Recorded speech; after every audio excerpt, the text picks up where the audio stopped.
केंद्र सरकार के 11 साल पूरा होने के मौके पर बीजेपी संकल्प से सिद्धि अभियान चला रही है।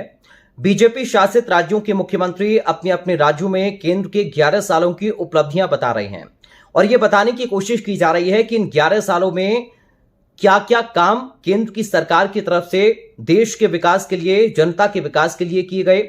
और यह भी बीजेपी लगातार बता रही है कि जो संकल्प हमने 11 साल पहले लिया था, सत्ता में आने के बाद साल दर साल उन संकल्पों को पूरा किया और सिद्ध करने का काम किया। इसलिए संकल्प से सिद्धि अभियान भारतीय जनता पार्टी का चल रहा है।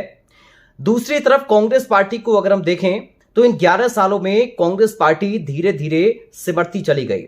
सिर्फ अपने दम पर 3 राज्यों में कांग्रेस पार्टी सिमट कर रह गई है, लेकिन 3 और राज्य हैं कांग्रेस पार्टी के लिए जो चुनौती बने हुए हैं।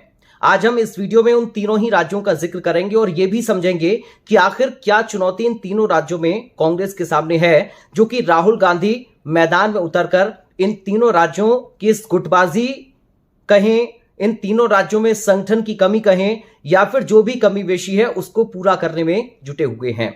ये 3 राज्य हैं हरियाणा, गुजरात और मध्य प्रदेश।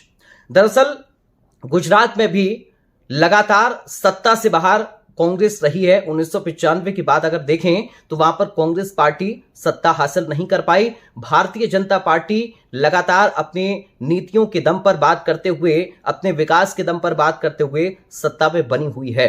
वहां पर भी कांग्रेस पार्टी में गुटबाजी के आरोप लगते हैं और यह कहा जाता है कि दरअसल कांग्रेस पार्टी में अगर गुटबाजी ना हो तो शायद गुजरात में कुछ कांग्रेस बेहतर कर पाए, लेकिन वहां पर भी कांग्रेस को खड़ा होने के लिए बड़ा वक्त लग रहा है और कड़ी जद्दोजहद करनी पड़ रही है। उसके बाद भी सफलता कांग्रेस पार्टी को नहीं मिल पा रही है। दूसरी तरफ मध्य प्रदेश को अगर हम देखें तो वहां पर भी एक लंबा वक्त हो गया है कांग्रेस पार्टी को सत्ता से बाहर हुए। बीच में 15 महीने के लिए जरूर कमलनाथ की सरकार वहां पर बनी, लेकिन जैसे ही सिंधिया ने बगावत की तो फिर वो सरकार भी गिर गई और उसके बाद एक बार फिर बीजेपी सत्ता में आई। शिवराज सिंह चौहान फिर से वहां के मुख्यमंत्री बन गए और फिर जब हाल ही में चुनाव हुए विधानसभा के, तब फिर से वहां पर बीजेपी को जीत मिल गई। यानी कि वहां पर जो नए अध्यक्ष अभी जीतू पटवारी, वो भी ये बता चुके हैं कि दरअसल ठीक तरह से काम वो नहीं कर पा रहे हैं, सहयोग नेताओं को नहीं मिल पा रहा है। क्या संगठन में कमी है, क्या गुटबाजी वहां पर भी हावी है मध्य प्रदेश के अंदर, क्योंकि वहां पर भी जो वरिष्ठ नेता हैं उनके नामों को लेकर अलग अलग गुटों की बातें सामने आती रही हैं। तो इसलिए क्या मध्य प्रदेश में भी कांग्रेस खुद को दोबारा से मजबूत नहीं कर पा रही है, सत्ता में नहीं आ पा रही है।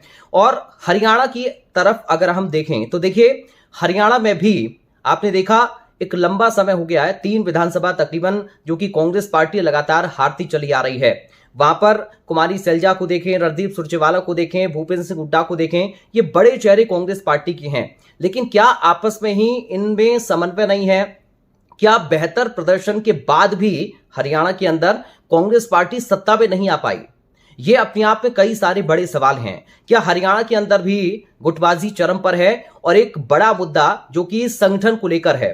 हालांकि अभी हाल ही में जो कांग्रेस के प्रदेश अध्यक्ष उदय भान, उनकी तरफ से कहा गया था कि गांधी परिवार से कोई व्यक्ति कार्यालय में हमारे आया है तो जाहिर है कि अब कुछ बड़ा होने वाला है, संगठन को लेकर, अध्यक्षों को लेकर तमाम सारे जो सवाल खड़े हो रहे थे उनका जवाब भी अब कांग्रेस पार्टी के नेता दे पाएंगे, ये उदय भान कह रहे थे। लेकिन क्या वहां पर भी एक बड़ी चुनौती कांग्रेस के सामने संगठन को लेकर और गुटबाजी को लेकर है, क्योंकि अभी तक कांग्रेस अपना नेता प्रतिपक्ष भी विधानसभा में नहीं चुन पाई है कि आखिर किसको बनाया जाए। तो ये 3 राज्य जिनका हमने जिक्र किया, गुजरात, मध्य प्रदेश और हरियाणा, इन तीनों राज्यों में संगठन को लेकर या गुटबाजी को लेकर क्या कांग्रेस पार्टी बैकफुट पर आ रही है? और इसलिए राहुल गांधी अब एक बार फिर से कोशिश कर रहे हैं कि यहां पर पार्टी को मजबूत किया जाए ताकि आने वाले वक्त में कुछ संभावनाएं बन पाएं। इसको लेकर आपकी राय क्या है? आप हमें कमेंट सेक्शन में जरूर बताएं। इस वीडियो को लाइक करें और शेयर भी करें।